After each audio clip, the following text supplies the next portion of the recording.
Share कर दे challenge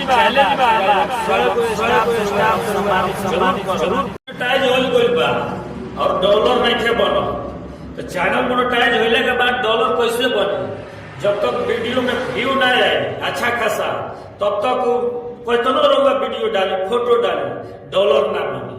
अगर रहुआ डॉलर बनाए के बाद एक ही उपाय था कि स्टार सेंडर से रहुआ सब जुड़ी। आज से हम अब स्टार भी दे चालू कर दिले बानी। स्टार वो करे मिली जे हमारे वीडियो के 20-20 ग्रुप में शेयर करे और प्लस में जे हमारे के फॉलो कैले रही वो करे के स्टार दियल जाए।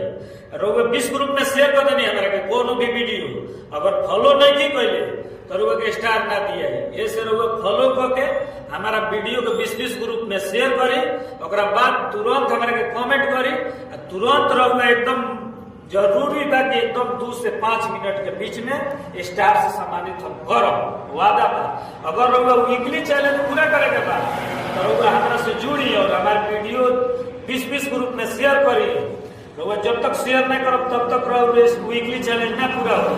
रहुआ अगर सप्ताह में अगर 7 दिन हमारे 7 को वीडियो 20-20 ग्रुप में शेयर कर देनी चैलेंज बा हमारे हम 100 स्टार से रहुआ हम सम्मानित जरूर करो।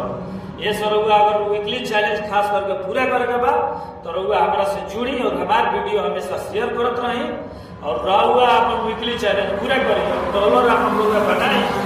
बस इतना ही करो। अगर वीडियो अच्छा लगे लाइक कमेंट शेयर जरूर करो। अपन ओपिनियन कमेंट में जरूर दी।